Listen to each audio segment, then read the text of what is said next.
A paz do Senhor, povo de Deus, é com muita alegria que nós estamos aqui para dar início a mais um subsídio teológico da Escola Bíblica Dominical. Subsídio esse que serve para o nosso enriquecimento espiritual, que nós possamos a cada dia mais aprendermos um pouquinho com a palavra de Deus.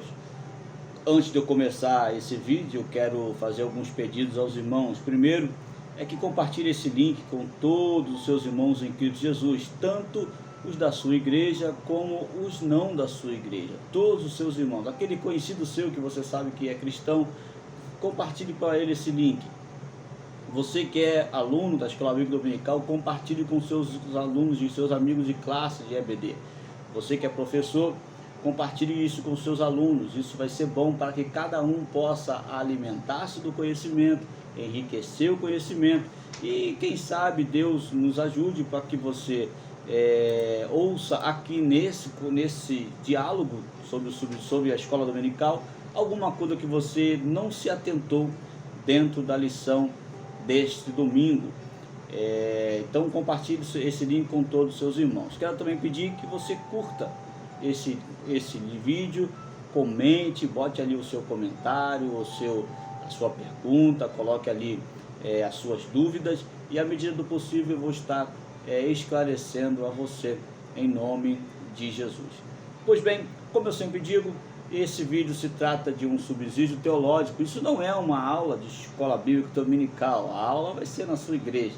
Aqui é só para que nós possamos enriquecer a escola bíblica dominical da nossa igreja. O intuito desse vídeo é com que você aprenda um pouquinho mais e com esse enriquecimento você leve para dentro da sua classe, espalhe conhecimento no meio dos seus alunos, dentro da sua igreja, e que a EBD desse ano de 2021 venha a ser uma bênção na sua vida, em nome de Jesus. Então, como eu sempre digo, esse vídeo é uma conversa acerca de estudos da Escola Bíblica Dominical.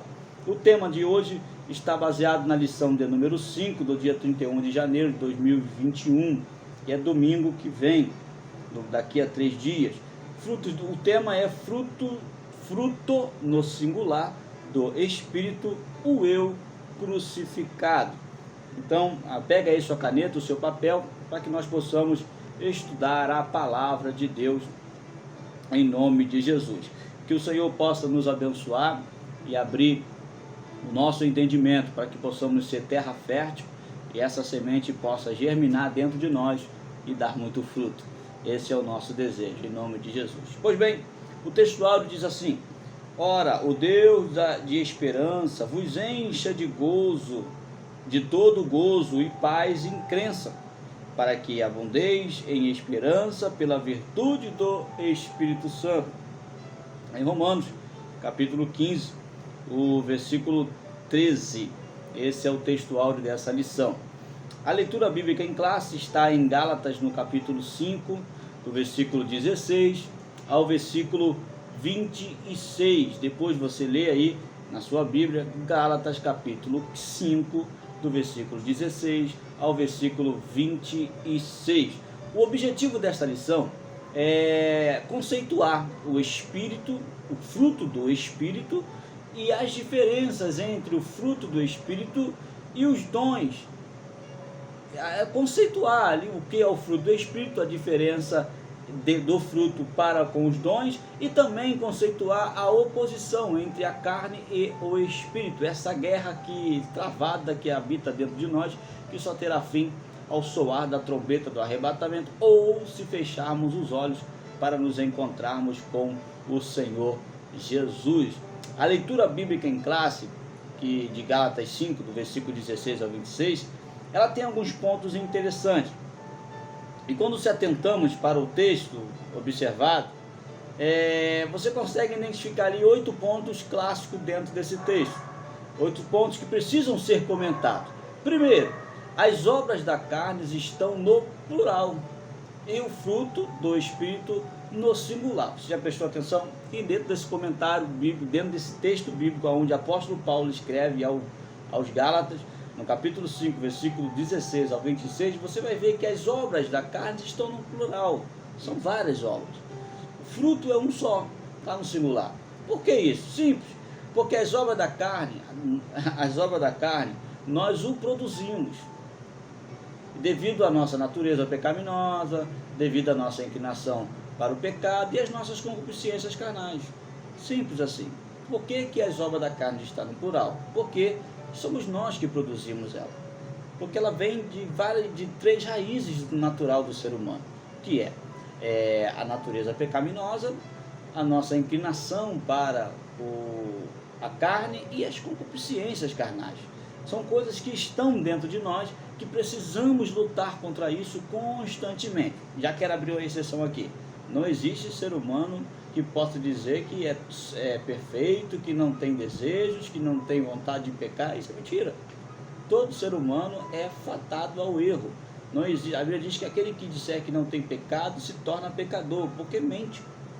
Então não existe um homem que pode dizer que não tenha pecado, que não cometeu pecado, que não lute contra o pecado. Todos nós lutamos. A nossa vida é uma vida de luta constante contra o pecado e o desejo da nossa carne.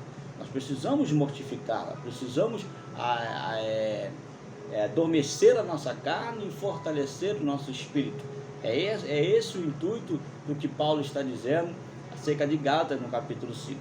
Então o primeiro ponto que nós observamos é esse, que as obras da carne são vários e o fruto do Espírito é apenas um. E outra coisa que observamos também, que o fruto do Espírito não é uma obra nossa e nem um resultado do que fazemos, é uma operação do Espírito Santo em nós. Então, são coisas que nós analisamos dentro desse tópico. Por que o fruto é um só? Porque não é obra nossa. É o resultado de um trabalhar do Espírito Santo dentro de nós. Então o Espírito Santo, ele opera o fruto com o objetivo que esse fruto seja usufruído com todas as suas virtudes existentes nele. Então o Espírito, assim como as obras são muitas, porque as obras carnais são muitas, porque temos três vias naturais de execução de obras carnais, que é a concupiscência, a inclinação pelo pecado e a natureza carnal. O Espírito Santo é um, e o fruto também é um, e opera unicamente em uma pessoa. Ele é único dentro de uma pessoa, e ele é completo. Vamos falar sobre isso também. O segundo ponto importante que nós observamos nesse capítulo, nessa leitura bíblica em classe, se o fruto é um e possui várias virtudes, é possível. Isso é uma pergunta. É possível ter uma virtude e outra não? Isso aqui é interessante. E muitos se enganam com isso. Se o fruto é um e as virtudes são muitas, é possível o ser humano obter uma virtude e a outra não? Pois eu lhe digo que não. Porque o apóstolo Paulo, ele vai nos ensinar que não. Essas virtudes ditas no texto revela o caráter de Cristo na vida do cristão. Simples assim. Paulo, ele vai nos ensinar que não, porque as virtudes que estão ali vai mostrar para nós o caráter de Cristo na vida dos cristãos. E isso aqui é bem interessante. Por quê? Porque além de mostrar o caráter de Cristo e o fruto do Espírito, ele é um bloco só. Ele é um fruto. Dentro desse fruto existem as suas virtudes. Como eu posso explicar melhor para você entender? Tem vários exemplos. O exemplo da famosa tangerina, a mexerica, em alguns estados. Essa tangerina, você pega ela na mão e ela é apenas um fruto. Quando você tira a sua casca, ela existe vários gomos dentro dela. A laranja, a mesma coisa. Quando você retira a casca da laranja, ela existe vários gomos dentro dela. Então, esse é o fruto do Espírito. É um fruto com vários gomos. Então, imagine um fruto sem os gomos. É um fruto completo. Ele não tem a sua plenitude. Imagine uma laranja, imagine uma uva sem casca. É incoerente, não tem lógica um negócio desse. Então, o fruto sem um dos seus componentes naturais, o seu componente de formação, é um fruto incompleto. E o Espírito Santo não trabalha desse termo. O Espírito Santo, ele trabalha com coisas perfeitas. Então o fruto é um e não tem como a pessoa, eu sou bondoso, mas eu não amo. Não existe. Ou se você tem o fruto do Espírito, você ama, você é bondoso, você é longânimo, você é benigno, você é caridoso e assim por diante. Você tem paz, você é alegre. Isso é ter o fruto do Espírito Santo. O terceiro ponto importante é o fruto do Espírito Santo é gerado com um intuito. Que intuito é esse? O intuito de transformar a vida do cristão. Esse é um ponto importante, porque há quem acredita que o fruto do Espírito é para fazer a pessoa uma pessoa melhor. Muito mais do que isso. É para transformar por completo a vida do cristão, trazendo ele ao caminho da salvação eterna em Cristo Jesus. O quarto, o ponto importante desse capítulo que nós observamos é como definir o fruto do Espírito. Pensa. Como é que eu vou definir? Se uma pessoa pergunta para mim, o que é o fruto do Espírito? Como eu vou definir? É uma tangerina. Não é uma tangerina. É uma laranja. Não é uma laranja. É um fruto que não é um fruto comum. E como eu vou definir o fruto do Espírito? Simples. Anote aí um papel para você apresentar para os seus alunos, você aluno apresentar em sua classe. Como definir o fruto do Espírito? Primeiro, o fruto do Espírito é a manifestação externa da obra interna do Espírito Santo. Olha que lindo! O fruto do Espírito é a manifestação externa, as suas virtudes, de uma obra interna do Espírito Santo. Então, o Espírito Santo, ele trabalha na vida do ser humano, fazendo para a vida do ser humano uma manifestação externa do seu trabalhar. Esse é o fruto do Espírito Santo. Simples. Ele é o resultado, anota aí, ele é o resultado da obra do Espírito Santo, a fim de nos tornar parecido com Cristo. O fruto do Espírito é a evidência da transformação do cristão. Então, como você vai definir o fruto do Espírito Santo? Simples. O fruto do Espírito Santo é a obra interna, é a manifestação externa de uma obra interna do Espírito Santo. Eu não entendi, me explica melhor. Explico. O fruto do Espírito é a evidência da transformação da vida cristã. Isso é o fruto do Espírito. Então, o fruto do Espírito ele tem uma finalidade que é transformar a vida do crente. Quinto ponto importante que nós observamos na leitura bíblica em classe não são os dons espirituais que refletem isso aqui é interessante. Não são os dons espirituais que refletem a excelência da vida cristã. Há quem acredita que quem possui os dons espirituais, é crente nota 10. Há quem acredita que quem possui os dons espirituais é o melhor crente da face da terra. Você está enganado, meu filho. Você está totalmente enganado. Porque a igreja de Corinto, ela tinha os 9 dons espirituais, mas era uma igreja problemática, era uma igreja que vivia em dissensões e nem por isso passou pelo crivo, e não passou pelo crivo do apóstolo Paulo, que teve que exortá-los. A história vai nos contar que Paulo ele instala a igreja em Corinto e ele vai para Éfeso. E quando ele chega em Éfeso, em alguns dias, ele começa a ouvir notícia das confusões, das brigas que estavam tendo em Corinto. E ele deseja ir ter com eles rapidamente para só orientá-los acerca disso. Ele só queria conversar com os irmãos. E então você vê que era uma igreja que tinha 9 dons e Paulo mesmo chama eles de imaturos. Triste isso, né? Mas é uma realidade. Então, uma coisa importante que a gente observa nesse tópico, nesse texto, é que ter os dons espirituais não é uma plenitude, não é a plenitude da vida cristã. A plenitude da vida cristã é, de fato, ter o fruto do Espírito Santo, porque quem tem o fruto do Espírito Santo, ele, por sua vez, possui aquilo de mais excelente de uma vida espiritual. A outra coisa importante que nós observamos nessa leitura bíblica em classe é que devemos estar atentos à nossa conduta como representantes de Cristo e embaixadores de Deus. Então grave isso aí para você entender. É meu dever, é seu dever se preocupar com a sua conduta, com a minha conduta. Eu tenho que me preocupar com a minha conduta diária como embaixador, como representante de Cristo sobre a face da terra. Se eu sou representante de Cristo, as minhas obras não podem ter uma má representação. Imagine se eu chamo você e falo assim: olha, você vai na casa do irmão Joaquim e você vai me representar.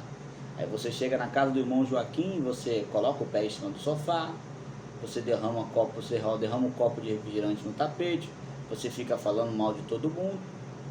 Imagine o que o Joaquim vai achar de mim. Bom, se o Wesley pediu para mim, para esse fulano vir na minha casa para fazer isso, eu imagino como o Wesley deve ser. É assim que nós devemos se preocupar. Como nós estamos representando Cristo sobre a face da terra. Precisamos cultivar uma vida espiritual para obtermos o fruto do Espírito Santo.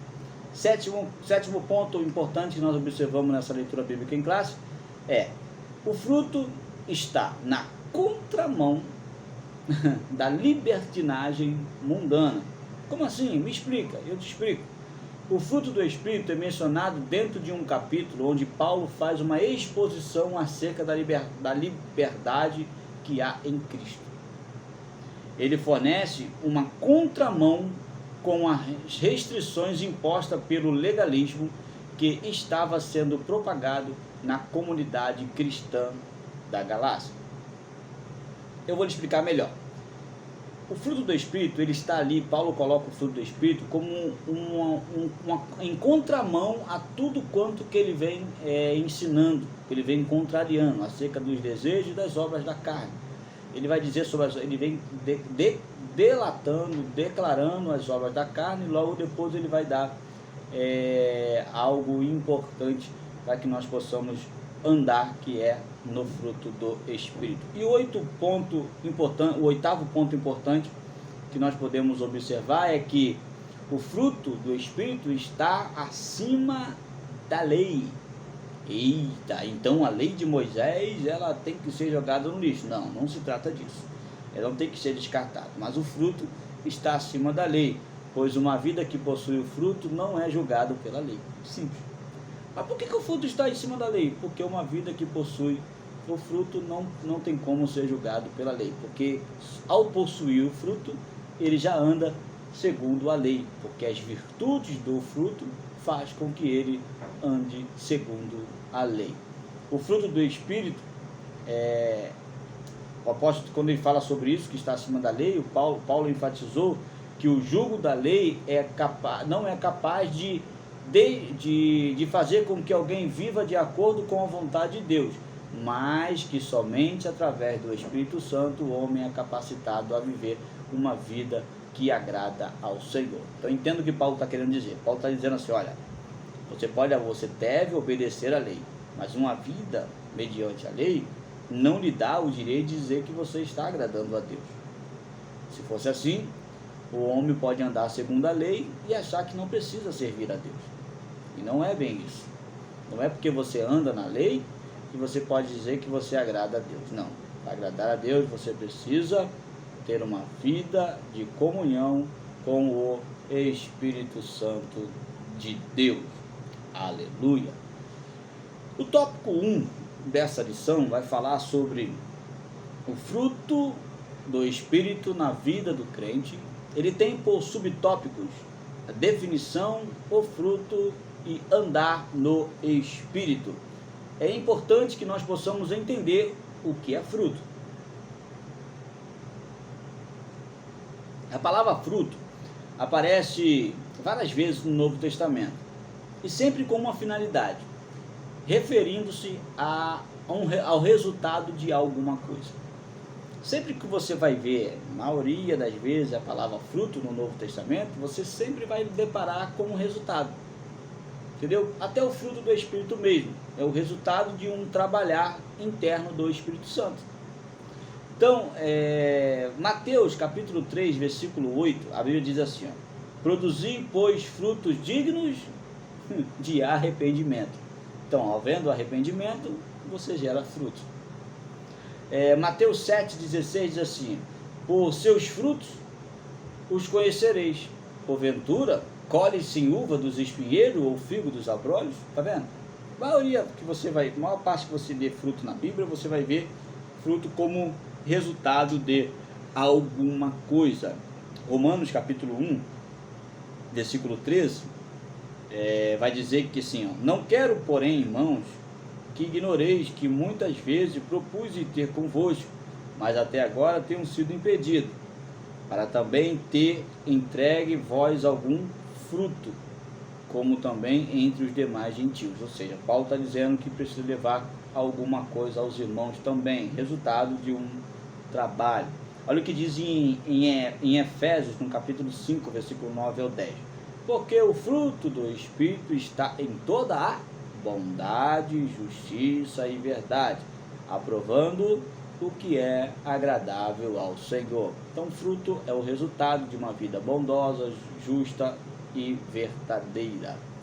Hebreus, capítulo 13, versículo 15, eu acho que é um texto mais clássico que todo mundo conhece, que diz assim, ó, portanto, ofereçamos sempre por ele a Deus sacrifício de louvor, isto é, fruto dos lábios que confessam o seu nome. Que sacrifício é esse? O fruto dos vossos lábios. Então, toda vez, a maioria das vezes que você for ver a palavra fruto no Novo Testamento, ele sempre vai dar a conotação de resultado de alguma coisa. Então, o que é fruto?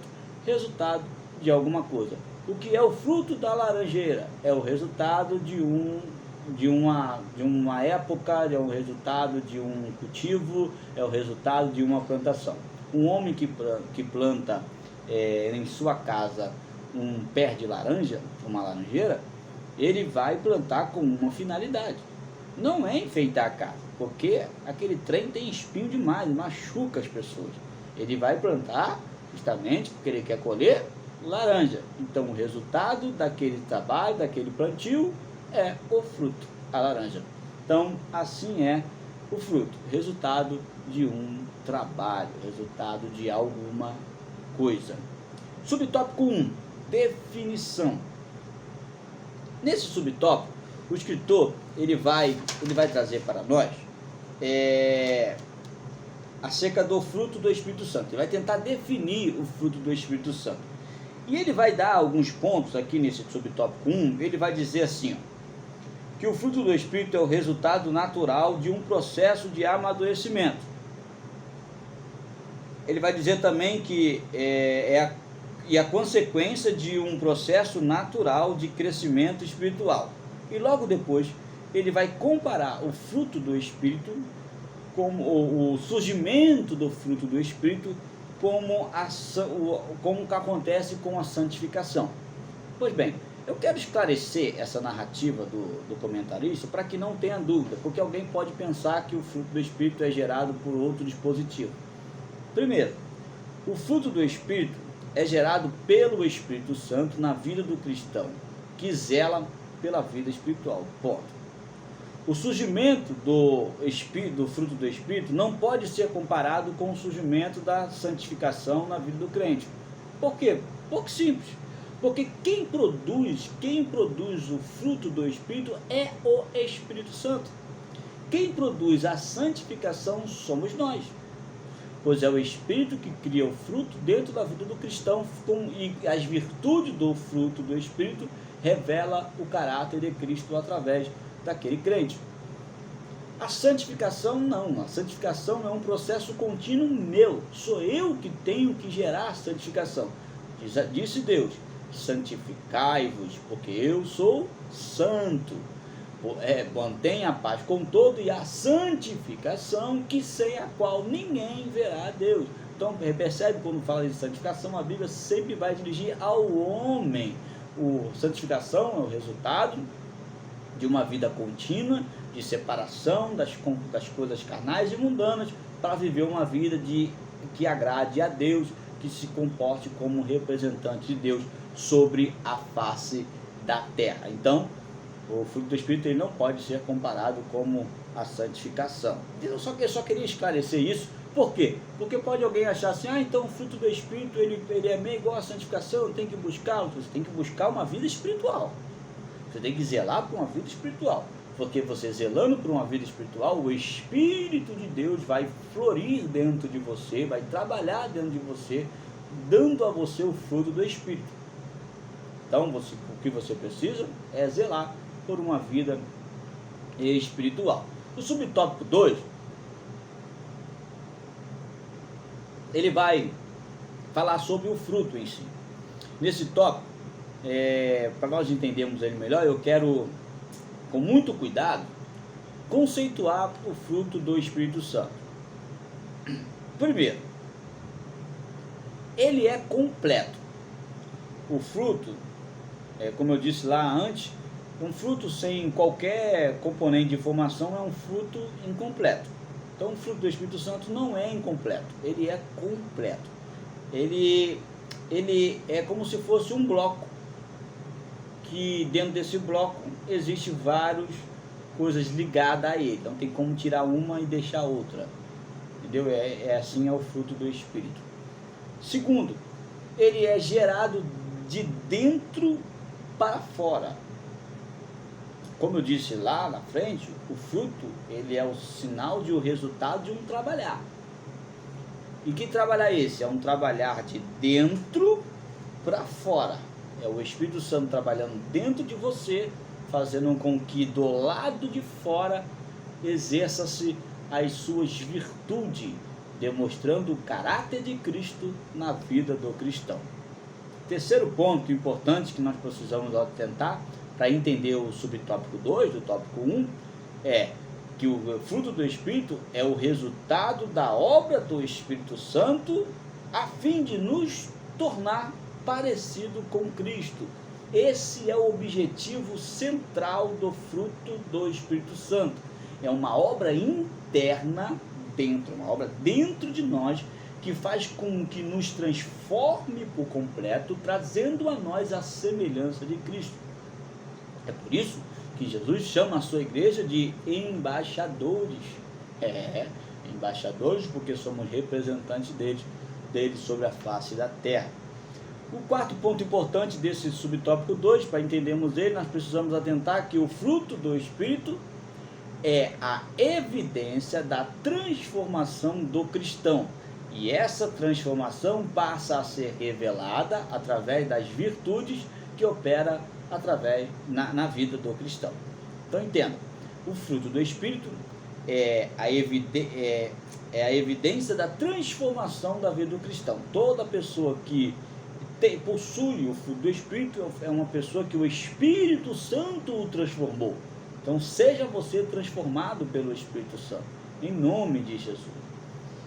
Aí você pensa, poxa, mas ele nos transforma para quê? Nos transforma para que possamos ser semelhantes a Cristo. E como eu posso identificar que eu estou semelhante a Cristo? Simples, quando você passa a usufruir, a fazer florir, a fazer cumprir as virtudes do fruto do Espírito. Que virtudes são essas? Amor, alegria, paz, longanimidade, benignidade, bondade, fidelidade, mansidão e domínio próprio. São as virtudes do fruto do Espírito. E como explicar o amor? Simples, eu vou falar um a um para que nós possamos entrar em consenso acerca das virtudes do fruto do Espírito. O amor é a base para todas as virtudes do Espírito Santo. O amor é a base de tudo. Você vai ver N versículos da Bíblia Sagrada dizendo que o amor é o mais importante. Até Jesus disse que amar ao próximo como a ti mesmo é o maior mandamento. Então, olha o que a Bíblia diz em 1 Coríntios, no capítulo 13. Anote aí, na sua Bíblia, na sua folha, na sua agenda, anote aí. 1 Coríntios, capítulo 13, versículo 13. Agora, pois, permanece a fé, a esperança e o amor. Esses três, mas o maior deste é o amor. Olha o que diz lá em Efésios, no capítulo 5, versículo 2: andai em amor, como também Cristo vos amou, e se entregou a si por nós, em oferta e sacrifício a Deus, como um cheiro suave. Olha o que diz em Colossenses, no capítulo 3, versículo 14: e sobre tudo isso, revesti-vos de amor, que é o vínculo da perfeição. Aleluia! Olha como o amor é a base de tudo. Olha o que diz em 1 João, primeira carta de João, no capítulo 4, versículo 8: aquele que não ama, não conhece a Deus, porque Deus é amor. Então, quem não tem amor, não conhece a Deus. Então, olha como a importância da virtude, do fruto, que é o amor. Olha o que diz em 1 Pedro, no capítulo 4, versículo 8: mas, sobretudo, tende ardente amor uns para com os outros, porque o amor cobrirá ou aniquilará, segundo em algumas traduções aniquilará as multidões de pecados. Aleluia! Então, irmãos, busque, ame ao seu próximo, zele por essa virtude maravilhosa, ame uns aos outros. Ah, mas Wesley, você não sabe o que o irmão fez comigo, você não sabe o que aquela iracunda, você não sabe o que aquela prova, aquele atribulado fez comigo. Irmão, a Bíblia diz, Jesus disse assim para os seus discípulos: se vos amais a quem vos faz o bem, que proveito tem? Amai os que vos maltratam. Sabe o que Jesus está dizendo? É mais valioso você amar, porque quem te faz bem você já ama, já trata bem, você já é bem quisto, porque te faz bem. Como é que eu não vou amar a quem me ajuda? É incoerente. Eu vou amar quem me ajuda, mas eu tenho que me atentar para amar aqueles que me fazem mal, porque os que me fazem mal, a minha carne vai desejar odiá-lo. É aí que eu me manifesto contra a carne, amando a quem me maltrata. Às vezes as pessoas que andam próximo de mim falam assim: nossa, eu não sei como é que você não se aborrece. As pessoas falam algumas coisas para você e você olha assim, sorri, finge que não está entendendo. Eu já vi as pessoas te maltratarem e você nem responder e olhar assim e você: mas irmão, em que eu vou ganhar debatendo? Deixa falar. Quem me justifica é o Senhor. Eu não tenho que criar inimizade entre um ou outro. Então é assim que acontece na vida do crente. Nós temos que amar até aquele que nos maltrata, porque o amor é a base de tudo. A outra virtude é a alegria. A alegria é a consequência direta do amor. Essa não é uma alegria superficial, aquela alegria que você tem quando você passa de ano, aquela alegria quando você passa da faculdade, não é essa alegria quando você ganha um carro zero, não é a mesma alegria. Essa alegria é diferente. Essa alegria como é que eu posso dizer? Ela não tem um significado ela não aniquila as aflições e nem as dificuldades. Essa alegria, ela está acima dessas dificuldades, acima da aflição. Sabe quando é você sofrer por alguma coisa, você sentir a perda de alguma coisa, mas não fica triste, continuar alegre? Isso aconteceu comigo quando eu perdi o meu pai. Meu pai, pastor Claudio Miro, ele partiu para a glória. Eu fiquei meio para baixo, porque afinal era meu pai, meu sangue, meu exemplo. Meu pai era tudo para mim. Até hoje eu sinto falta do meu pai, sinto falta de conselho do meu pai. Mas quando o papai ele partiu, eu via muita gente chorando, sofrendo, e eu olhei e falei assim: não, por que vocês estão sofrendo? Vamos parar com essa choradeira aí, meu pai está bem. Ele partiu, ele cumpriu o desejo dele, faleceu dentro da igreja, trabalhando para Jesus. Esse foi o desejo dele. Então Deus fez cumprir o desejo dele. Não tem por que chorando desesperado, não. Então nós temos que se alegrar em meio à dificuldade. Uma certa feita, eu também perdi a minha mãe. Eu tenho 34 aninhos de idade e eu não tenho papai, não tenho mamãe perto de mim. Mas eu louvo a Deus por isso. E foi a vontade de Deus. Mas mamãe, quando faleceu, mamãe sofreu um pouco mais, porque minha mãe faleceu de enfermidade, e ela no leito do hospital, entre a vida e a morte, ela olhou para mim e falou assim: filho, eu sei que Deus tem poder para me curar, mas se Ele não me curar, eu também sei que eu vou encontrar com ele. Ah, irmão, isso aqui é para dar um tapa na cara do cão, porque ela demonstrou ali uma alegria imensa, porque ela sabia que mesmo com toda a dor, a sua alma, o seu espírito estava alegre, porque ela sabia que tudo aquilo ali não podia apagar a certeza da salvação que ela tinha. Então isso é a verdadeira alegria, é aquela que ultrapassa qualquer tipo de perdas ou sofrimento ou dificuldade.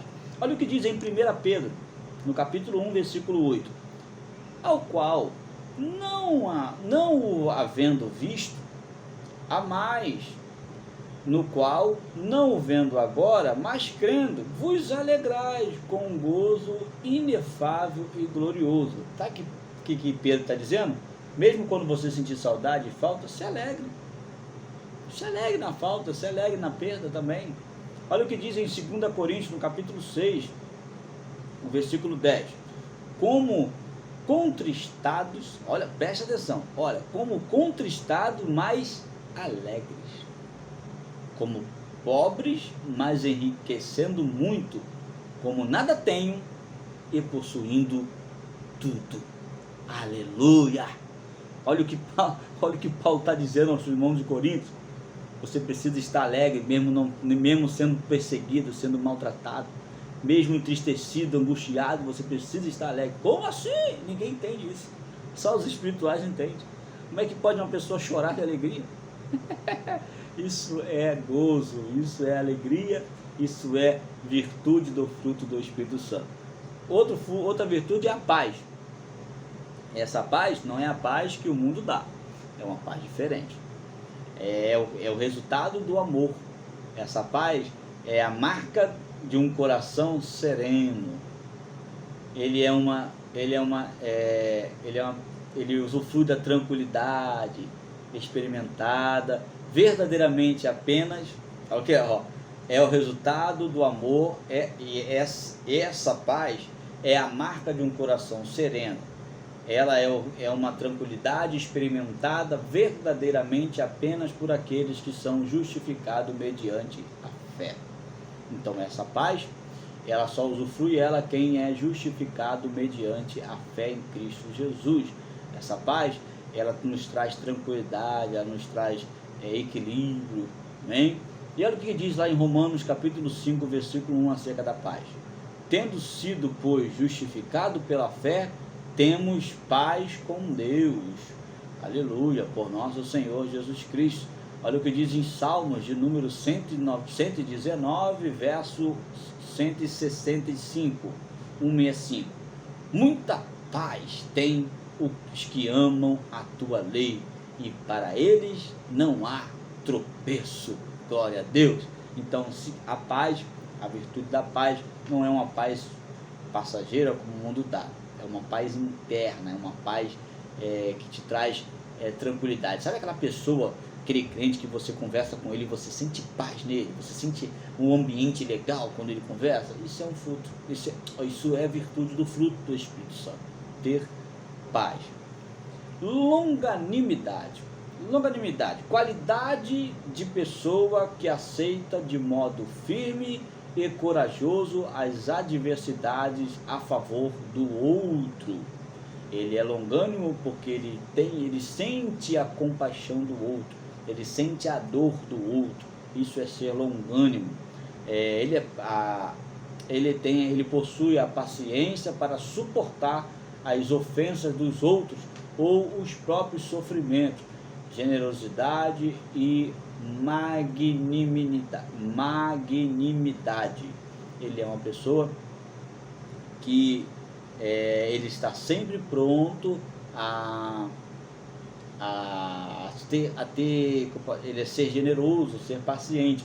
Por mais que ele seja atingido pelo erro de alguém, ele não vai tratar com a mesma moeda, porque ele vai se colocar no lugar daquela pessoa. Ele não vai tratar da forma que ele gostaria de ser tratado, não vai tratar diferente da forma do que ele gostaria de ser tratado. Ser longânimo é isso, é sentir o sofrimento dos outros. Benignidade é a qualidade de quem é benigno, ou seja, dotado de características boas, como a generosidade, a bondade e a benevolência. Bondade. A bondade pode ser traduzida como generosidade, presente no coração e expressa nas ações daqueles que são guiados pelo Espírito Santo. Uma pessoa bondosa, suas atitudes é uma atitude bondosa. Outra virtude, fidelidade. A fidelidade, em algumas traduções, em algumas bíblias, tem o mesmo de fé. Essa também é uma tradução correta no termo grego utilizado. Porém, devido à clara relação com a bondade e a benignidade citada anteriormente, a tradução que mais encaixa ao contexto de fidelidade é a lealdade. Então, para traduzir essa virtude de fidelidade, é o mesmo que ele é leal, ele é fiel. Entendeu? Quem tem um fruto do Espírito é fiel, é leal. Outra virtude é a mansidão. A mansidão é o oposto da agressividade, da raiva, da violência. É o mesmo que sermos gentios uns para com os outros, revelando o fruto do Espírito que está dentro de nós. E nos faz... a mansidão é interessante porque ela nos faz imitador de Cristo. A mansidão, ela faz com que a gente seja parecido com Cristo. Foi ele mesmo que disse lá em Mateus, no capítulo de número 11, versículo 29, ele diz assim, tomem sobre vós o meu jugo e aprendam de mim, que sou manso e humilde de coração, e vocês encontrarão descanso para as vossas almas. Então, aprendam de Jesus, sejam mansos. Isso é uma virtude do Espírito. E a última virtude que é declarada no fruto é o domínio próprio. O domínio próprio também pode ser traduzido como temperança. No sentido original, o termo grego descreve a capacidade de uma pessoa conter-se a si mesma. Exercendo domínio próprio, submetemos todas as nossas vontades à obediência de Cristo. Quando a pessoa tem um domínio próprio, ela tem a capacidade de se conter em algumas coisas. Sabe quando a sua carne te pede você fazer alguma coisa, você... não vou fazer não, isso é domínio próprio. Sabe quando te oferece alguma coisa que a sua carne deseja e você olha que assim, mas pode ser bom. Mas aí você olha, não, mas espiritualmente isso vai ser a minha desgraça, não quero. Isso é domínio próprio. Então, essas são as virtudes do Espírito Santo. O subtópico 3 vai falar sobre andar no Espírito. Esse tópico se resume em uma pergunta simples. Você quer entender o tópico 3 o subtópico 3 do tópico 1? Faça uma pergunta. Que pergunta é essa? Simples. O que é ou como andar no Espírito? A resposta está no versículo 16 da leitura bíblica em classe. O que é e como é andar no Espírito? Simples. Digo, porém, andar em Espírito e não cumprireis a concupiscência da carne. Então, o que é andar em Espírito? É não cumprir as concupiscências da carne. Quando você vai na contramão da carne, você está andando em Espírito. Simples. Então, quando você quer andar em Espírito, você não faz a vontade da carne. O tópico 2 dessa lição vai falar sobre diferenças e relações entre o fruto do Espírito e os dons espirituais. Vai falar sobre a diferença e os dons na igreja.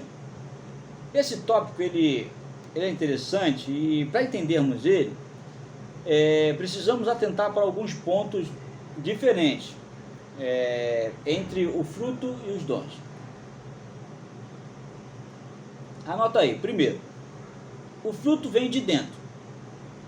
Os dons vêm do alto. Os dois são espirituais. Os dois são espirituais, mas um vem de dentro e o outro vem do alto. O fruto do Espírito está ligado à maturidade cristã. Os dons espirituais operam na área da inspiração cristã. 5. O fruto do Espírito se desenvolve internamente em nós. Os dons são entregues completos. Ou seja, como é que eu vou te explicar? O fruto do Espírito, ele é gerado dentro de nós pelo Espírito Santo. Os dons é entregue, não, você está recebendo o dom de profecia, você está recebendo o dom de sabedoria, você está recebendo o dom de ciência, você está recebendo o dom de milagre, você já recebe ele completo, é uma ferramenta completa. Não é um martelo só com, não é um cabo de martelo, é um martelo completo. Entendeu? É uma ferramenta completa. Segundo, os dons são entregues em plenitude. Os dons, sétimo, os dons são entregues em plenitude. Eles são entregues por completo. O fruto do Espírito é gerado por completo. É um fruto com várias virtudes. Os dons não. Os dons são manifestos. São ferramentas diversas manifestas na vida do crente. Nono,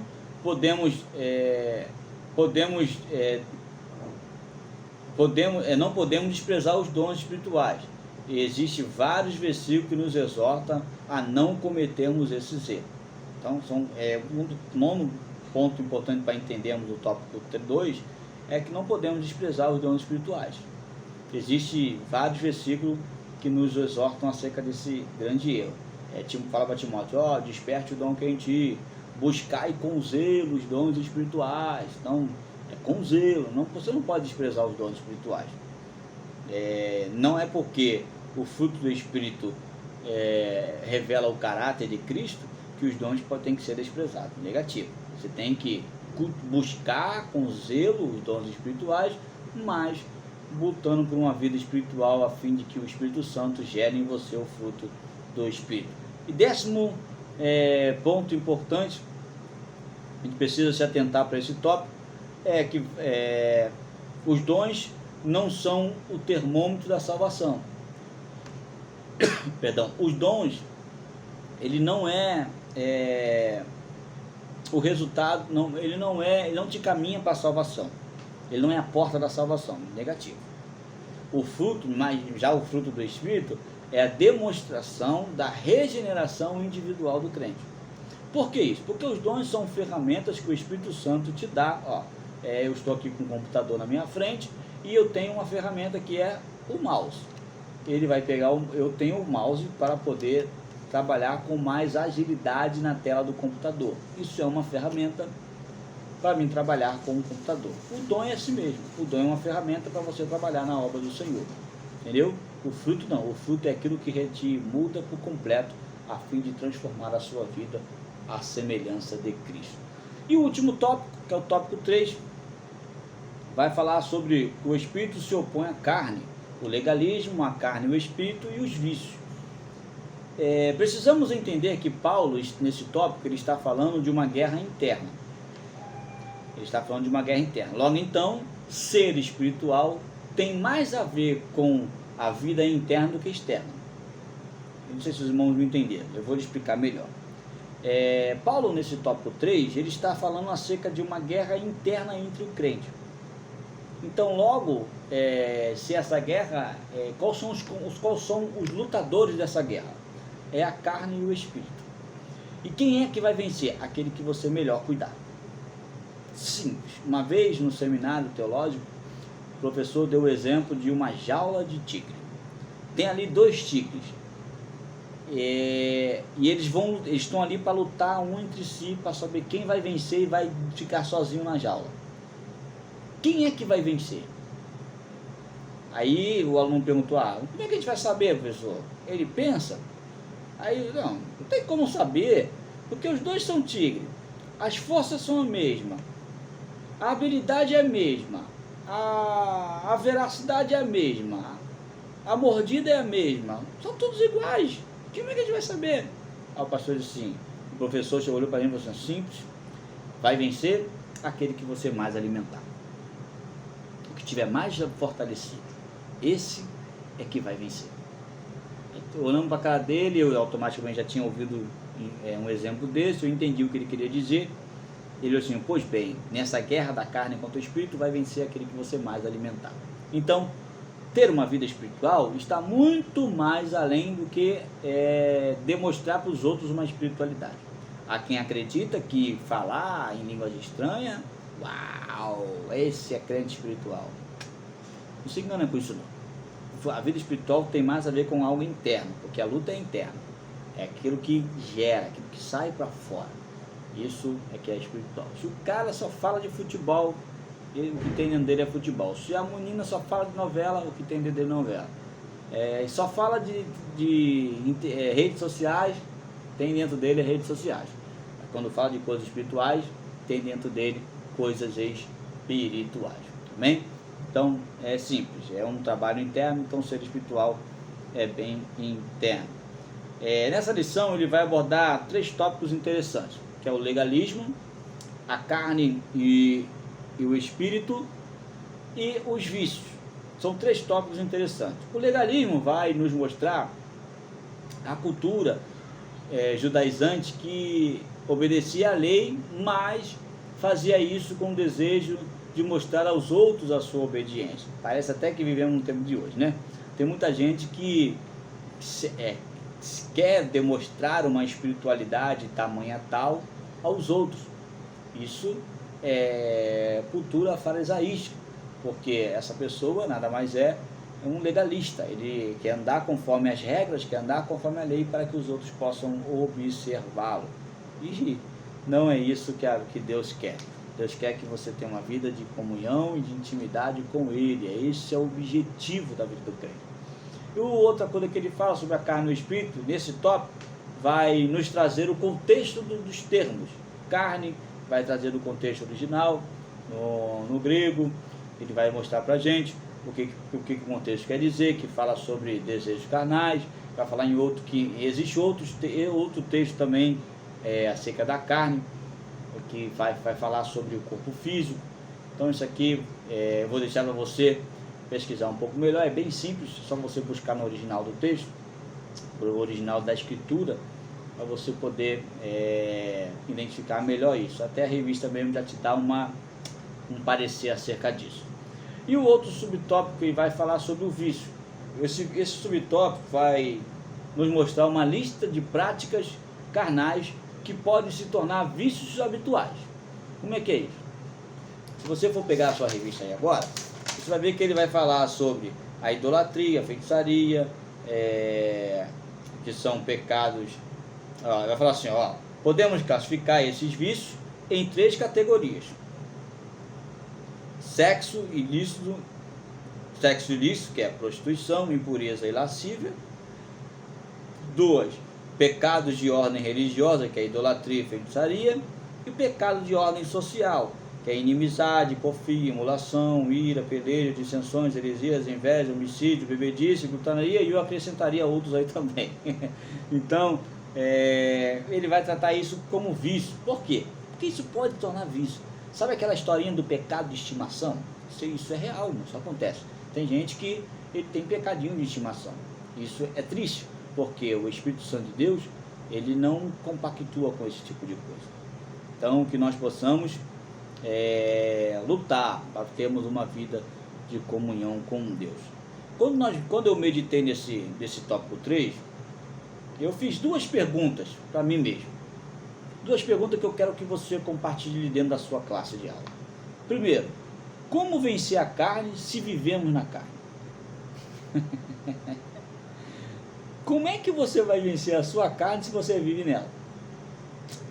Ah, Jesus, que dificuldade. Segundo, como identificamos que o nosso espírito está vencendo a nossa carne?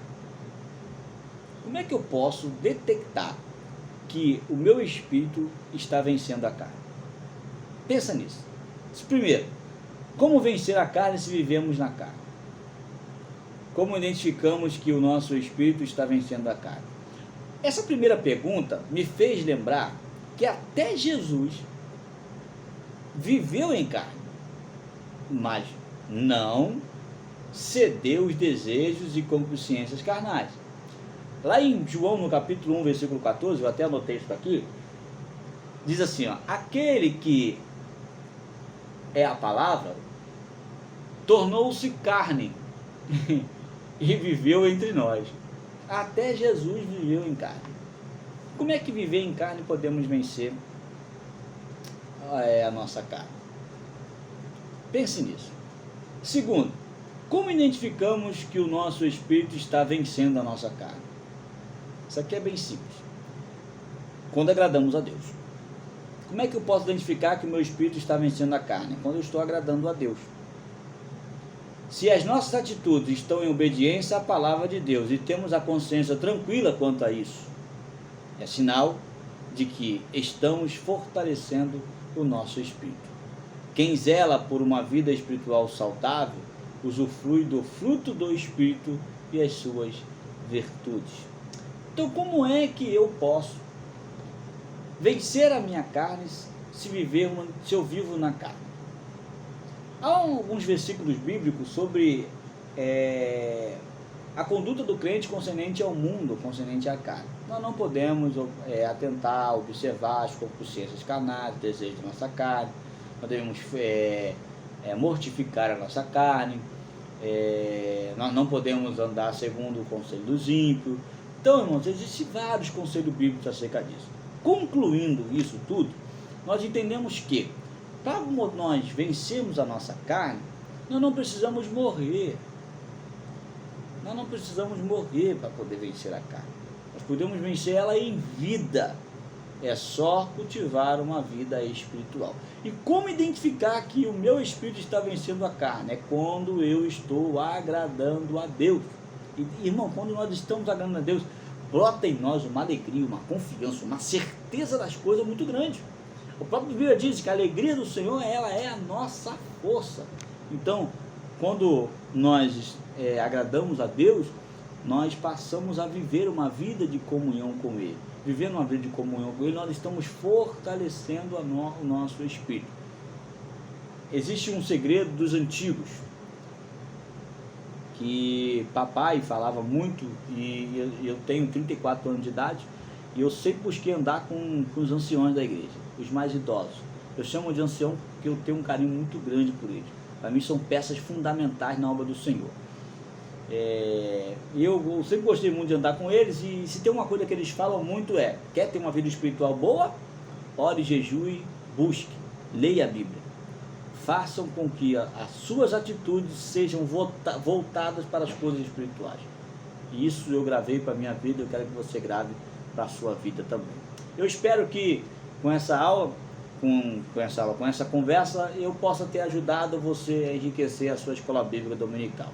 Então, eu fico por aqui, quero louvar a Deus pela sua vida, quero profetizar que a sua EBD vai ser uma bênção em nome de Jesus, e que você possa compartilhar esse conhecimento com todos. Compartilhe esse vídeo, compartilhe o link, dê o seu like, comente, faça com que esse vídeo chegue ao alcance de todos aqueles que precisam aprender a palavra do Senhor. Com isso eu me despeço, deixando a paz de Cristo sobre a tua vida e orando a Deus para que Deus abençoe a sua vida e toda a sua família, em nome de Jesus.